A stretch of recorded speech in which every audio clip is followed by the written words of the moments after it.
बारिश अच्छी हुई तो फसल भी अच्छा हुआ। हाँ, बात तो तुमने सही कही है। बारिश होने से तो इस बार किसानों को राहत मिली है। हाँ, सोचता हूँ इस बार बड़ी बच्ची की शादी करूँ। अच्छा, हाँ बात तो है, उम्र भी तो हो गई है। हाँ हाँ। और शादी से याद आया कि अपनी भूप सिंह की लड़की आनंदी की शादी भी अपने पड़ोस के गांव बेनी माता सिंह के यहाँ हुई है। अच्छा।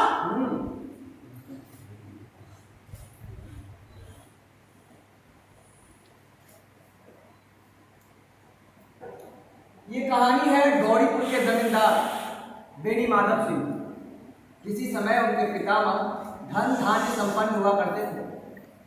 गांव का पक्का तालाब और मंदिर, जिसकी मरम्मत भी मुश्किल थे, उन्हीं की कीर्ति स्तंभ थे।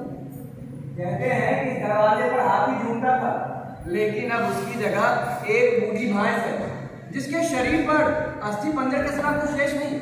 हाँ, पर शायद दूध बहुत देती है, क्योंकि एक ना एक आदमी हांडी लिए उसके सिर पर ही सवार रहता है। बेनी माधव सिंह ने तो अपनी आधी से अधिक संपत्ति वकीलों को भेंट कर दी। अब उनकी वर्तमान आय यही कुछ 1000 रुपये वार्षिक से अधिक नहीं है। ठाकुर साहब के 2 लड़के हैं। बड़े का नाम श्रीकंठ सिंह है। वो काफी मेहनत और परिश्रम करके बीए की डिग्री प्राप्त करते हैं और अभी एक दफ्तर में नौकरी करते हैं। छोटा बेटा लाल बिहारी सिंह, सजीला नौजवान, दोहरा बदन, भरा हुआ चेहरा, चौड़ी छाती, वह रोज सवेरे उठकर भैंस का 2 से दूध पी जाया करते हैं। इसके ठीक विपरीत श्रीकंठ सिंह की दशा है। बीए, इन 2 अक्षरों पर उन्होंने अपना सब कुछ निछावर कर दिया और ये 2 अक्षरों ने उनके शरीर को दुर्बल और चेहरे को कांतिहीन बना दिया। शायद यही वजह है कि वैदिक ग्रंथों पर उनकी काफी रुचि थी। आयुर्वेदिक औषधियों में उनका काफी विश्वास था।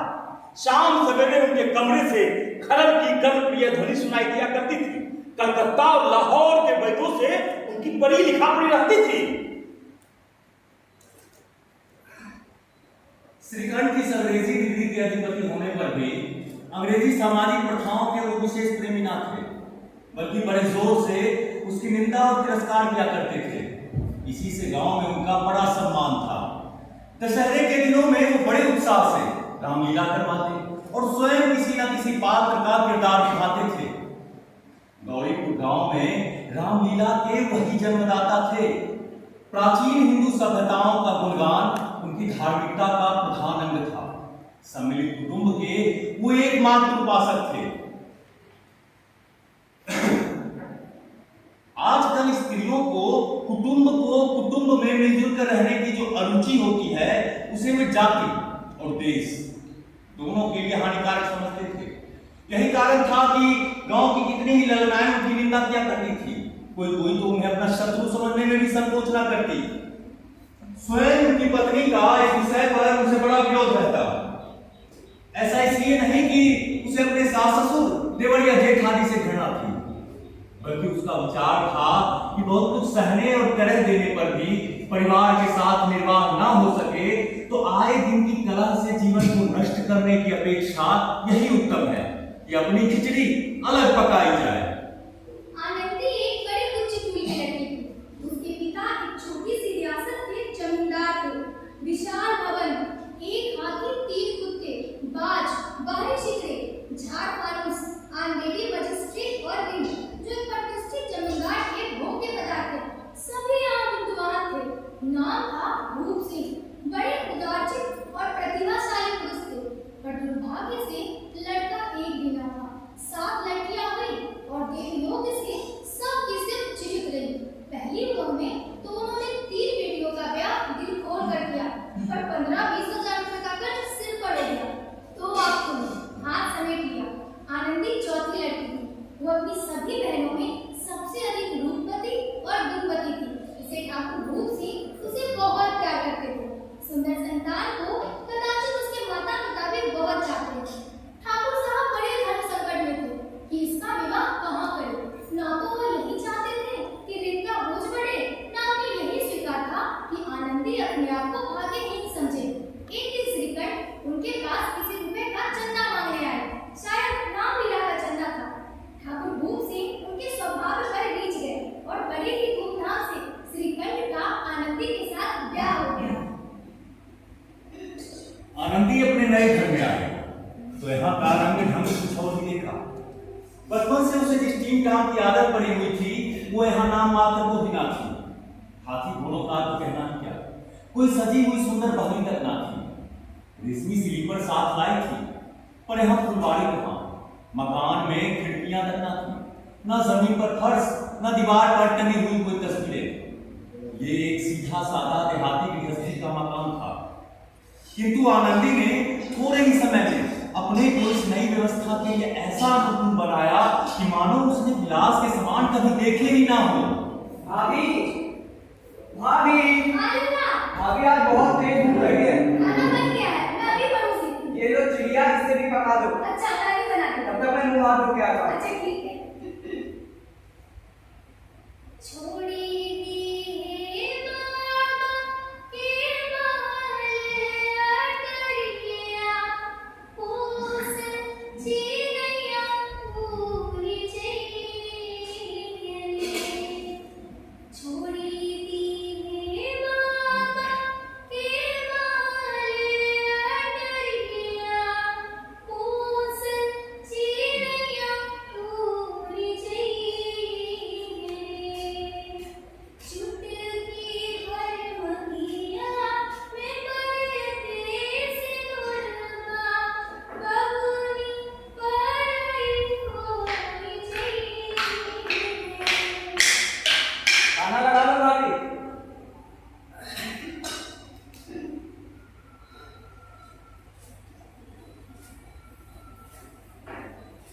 आज मैंने 3 पहलवानों को एक साथ अखाड़े में पछाड़ा है। अच्छा, हाँ,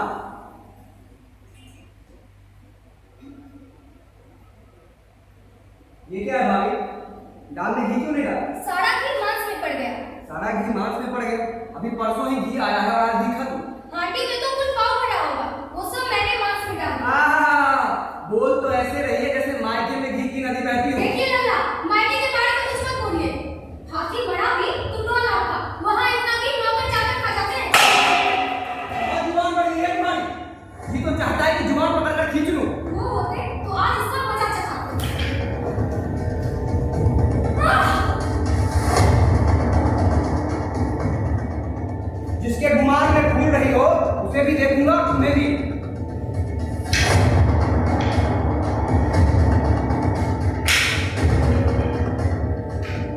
स्त्रियों का ये स्वभाव होता है, वह गालियां सह लेती हैं, मार भी सह लेती हैं, पर मायके की निंदा नहीं सह सकती।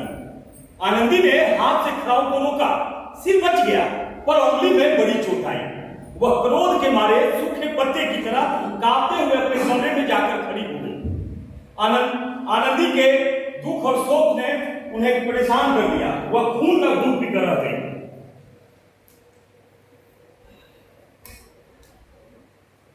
श्रीकंठ सिंह शनिवार को घर आया करते थे। यह घटना बृहस्पतिवार को घटी थी। 2 दिन तक आनंदी कोप भवन में रही, ना कुछ खाई ना कुछ पिया, उनकी राह देखती रही। हर शनिवार की भांति श्रीकंठ इस शनिवार को भी संध्या समय घर आया और बाहर बैठकर कुछ इधर उधर की बातें करने लगे। कुछ देश का संबंधित समाचार और कुछ नए मुकदमे की चर्चा करने लगे। दादा, हाँ जानते हैं, अंग्रेजी हुकूमत के खिलाफ अब देश के लोग एकजुट हो रहे हैं। ये तो बड़ी अच्छी बात है। हाँ, हमारा भी देश आजाद हो जाएगा। पता नहीं मैं देख पाऊंगा कि नहीं। यह वार्तालाप रात 10 बजे तक चली। गांव के भद्र पुरुषों को इन बातों में ऐसा आनंद आता था कि खाने पीने की सुनी ना रहती। श्रीकंठ को पिंड छुड़ाना मुश्किल हो जाता था। 2-3 घंटे आनंदी ने बड़े कष्ट से काटे। इसी तरह खाने पीने का समय आया और पंचायत उठी। भैया, हाँ वो आपसे कुछ बात करनी है। हाँ, बोलो दादू। आप जरा भाभी को समझा दीजिएगा कि वो मुझसे मुंह ना लगे, नहीं तो किसी दिन अनर्थ हो जाएगा। हाँ, बहू बेटियों का ये स्वभाव अच्छा नहीं कि घर के मर्दों के मुंह लगे। अरे वो बड़े घर की बेटी है तो हम भी कोई गए गुजरे नहीं है। आखिर बात क्या होगी? बात क्या होगी, यूं ही अपने आप आकर मुझसे उलझ पड़ी। मायके के सामने तो हम लोगों को कुछ नहीं समझती है। आप जरा समझा दीजिएगा।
ये क्या उपद्रव मचा रखा है? जिसने तुमसे ये आग लगाई है उसे पाओ तो मुंह झुलस दो। अरे इतनी गर्म क्यों होती हो? बात तो कहो। क्या कहूँ, ये सब मेरे भाग्य का फेर है। नहीं तो गवार छोकरा जिसको चपरासी गिरी करने का भी शऊर नहीं, मुझे खड़ाऊ से मारकर यूं ना करता। सब बात साफ साफ कहो तो कुछ मालूम हो। मुझे तो कुछ पता नहीं। परसों तुम्हारे लाडले भाई ने मुझसे मांस पकाने को कहा। घी हांडी में पाव भर से अधिक ना था, वो सब मैंने मांस में डाल दिया। जब खाने बैठा तो कहने लगा दाल में घी क्यों नहीं है। बस इतनी सी बात पे मेरे मैके को बुरा भला कहने लगा। मुझसे भी ना रहा गया, मैंने भी कह दिया कि वहाँ इतना घी नौकर चाकर खा जाते हैं और किसी को पता भी नहीं चलता। बताओ मैंने क्या गलत कह दिया। बस इतनी सी बात पे उस अन्यायी ने उस पर खड़ाऊ फेंक मारी। अगर हाथ से नहीं रोक लेती तो सर पड़ जाता। उसी से पूछो, अपने लाडले भाई से। मैंने जो कुछ कहा है वो सच है या झूठ।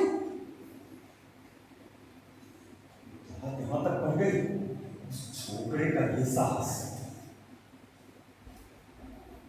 अच्छा चलो, अभी रात बहुत हो गई है, मैं सुबह दादा से इस बारे में बात करता हूँ। अभी चलो।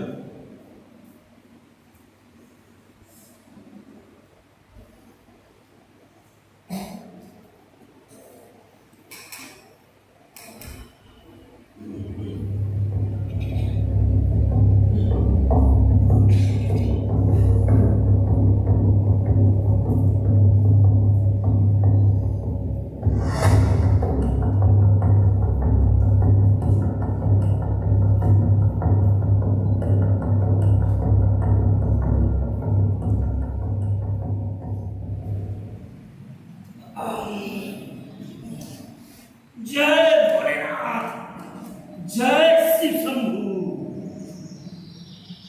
के खन हरब दुख मोर।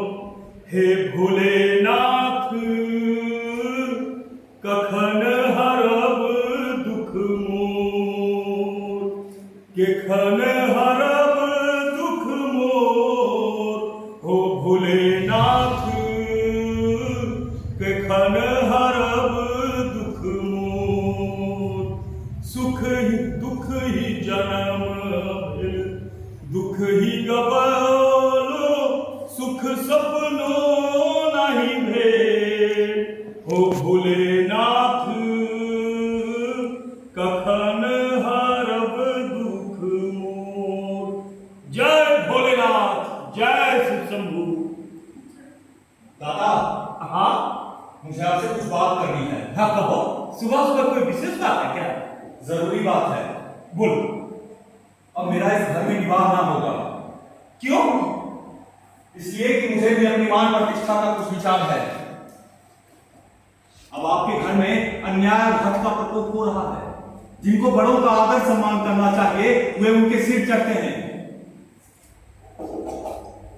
मैं दूसरों का नौकर ठहरा, घर पर रहता नहीं, और यहां मेरे पीछे स्त्रियों पर खड़ाओं और जूतों की बौछारें होती हैं।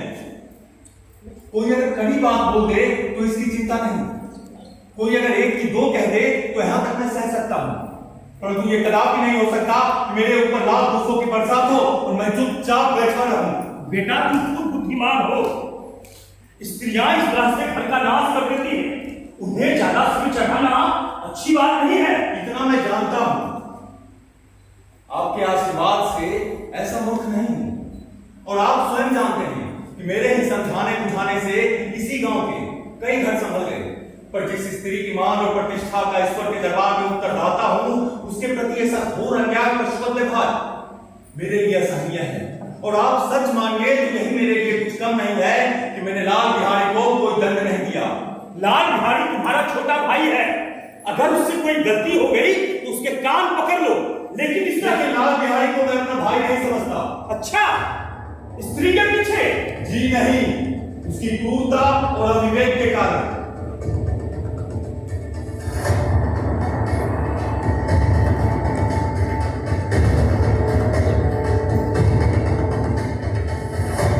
दोनों कुछ देर चुप रहे। ठाकुर साहब बड़े लड़के को शांत तो कराना चाहते थे, लेकिन ये स्वीकार नहीं करना चाहते थे कि लाल बिहारी ने कोई अनुचित कार्य किया है। इसी बीच गांव के कुछ और सज्जन हुक्का चिलम पीने के बहाने वहां आकर बैठे, और गांव की स्त्रियों को जब ये पता चला कि श्रीकंठ अपने पत्नी के पीछे अपने पिता से लड़ने को तैयार है, तो उन्हें बड़ा हर्ष हुआ। दोनों पक्षों की मधुर वाणियां सुनने के लिए उनकी आत्माएं तिलमिलाने लगी। इसी बीच गांव के कुछ और सज्जन वहां आ गए।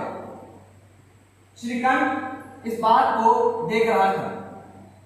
श्रीकंठ वहां वापस आया और गांव के सज्जन जब वहां से जाने लगे और लगान की रसीद दिखाने के बहाने गांव के और कई लोग वहां के बैठ गए, तो बेनी माधव सिंह मीठे पुराने आदमी वो इस बात को जल्दी ही टाल गए, और उन्होंने मन ही मन निश्चय किया कि चाहे कुछ भी क्यों ना हो जाए, आज इन विद्रोहियों को ताली बजाने का अवसर नहीं दूंगा।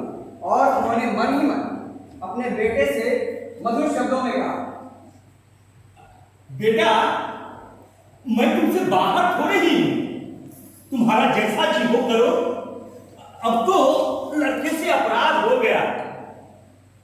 इलाहाबाद का अनुभव रहे झल्लाया हुआ ग्रेजुएट इस बात को समझ नहीं सका। उसे तो डिबेटिंग क्लब में अपनी बात पर रखने की आदत थी। उसे इस हथकंडों की क्या खबर। बाप ने जिस मतलब से बात करती थी वो इस बात को समझ ही नहीं सका। मैं लाल बिहारी के साथ अब इस घर में नहीं रह सकता। बेटा बुद्धिमान लोग मूर्खों की बातों पर ध्यान नहीं देते। वह छोटा है, तुम बड़े हो, तुम उसे बड़े होकर के माफ कर दो। उसकी इस दुष्टता को मैं कदापि नहीं सह सकता। या तो वही इस घर में रहेगा या मैं ही। अगर वो आपको अधिक प्यारा है तो मुझे विदा कीजिए, मैं अपना भार अपने आप संभाल लूंगा। और यदि मुझे रखना चाहते हैं तो उससे कहिए कि जहां चाहे चला जाए। बस ये मेरा अंतिम निश्चय है।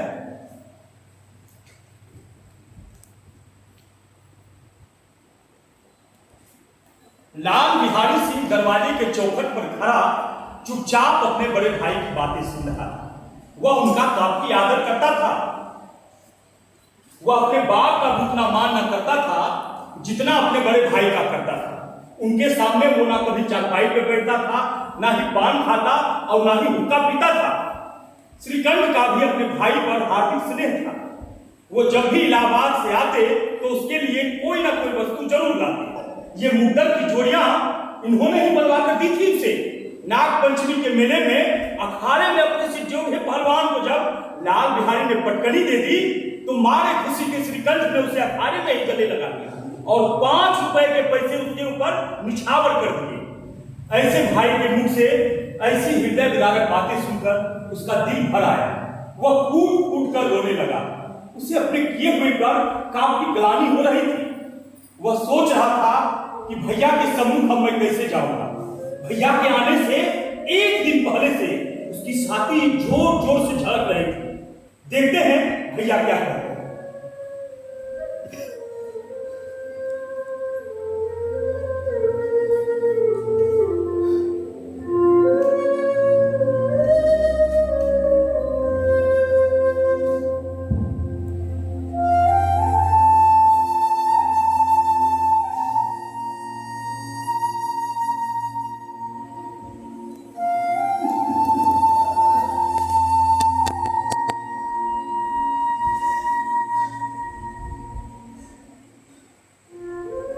मैं उनके सम्मुख कैसे जाऊंगा? कैसे उनसे आंखें मिलाकर मैं बात करूंगा? मैंने तो सोचा था कि भैया आएंगे, मुझे समझा देंगे, लेकिन हुआ इस आशा के बिल्कुल विपरीत। आज मैंने उन्हें पहली बार निर्दयता की मूर्ति बने हुए देखा। मैं ही मूर्ख हूं, पर मेरा मन कहता है कि भैया मेरे साथ अन्याय कर रहे हैं। ऐसी क्या गलती थी मेरी जो मुझे इतनी बड़ी सजा मिली? यदि भैया मुझे अकेले में बुलाकर दो चार बातें कह देते, यही नहीं मुझे दो चार तमाचे भी लगा देते, तो कदाचित मुझे इतना बुरा नहीं लगता। लेकिन भैया का ये कहना कि अब मेरा वो मुंह नहीं देखना चाहते। ठीक है, मैं भी उन्हें अपना मुंह नहीं दिखाऊंगा। मैं ही जा रहा हूं घर से। मैं अब इस घर में एक पल भी नहीं रहूंगा।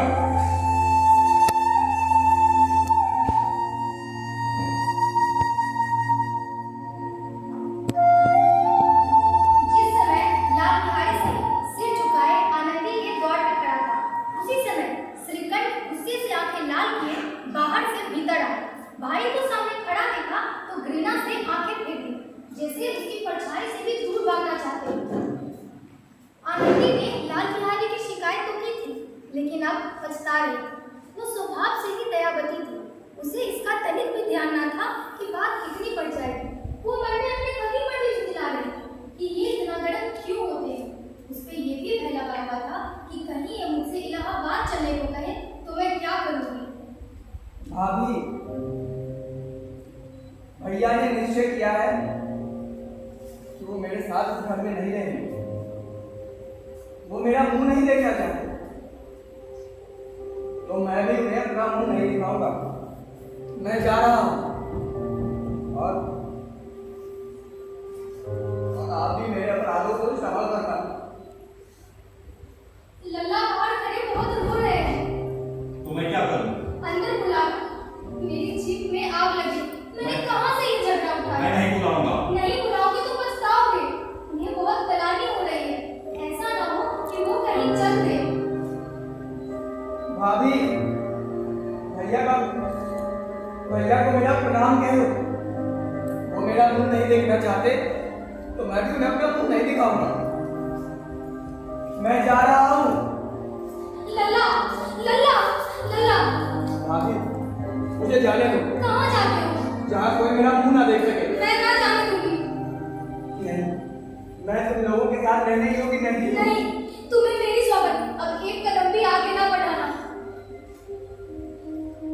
नहीं भाभी, जब तक मुझे ये नहीं पता चल जाता कि भैया का मन मेरे लिए बिल्कुल साफ है, तब तक मैं घर में एक पल भी नहीं रह सकता। मैं ईश्वर को साक्षी मानकर कहती हूँ कि तुम्हारे लिए मेरे मन में अब तनिक भी बैर नहीं है।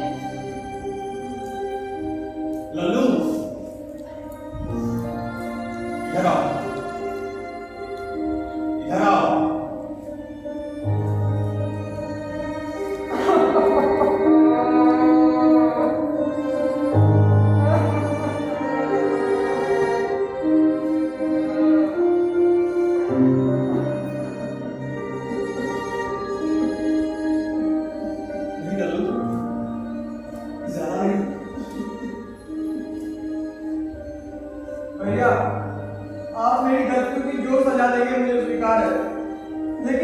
ये मत कहना कि आप मेरा मुंह नहीं देखना चाहते। नहीं लल्लू, ईश्वर चाहेगा तो फिर ऐसा समय कभी नहीं आएगा।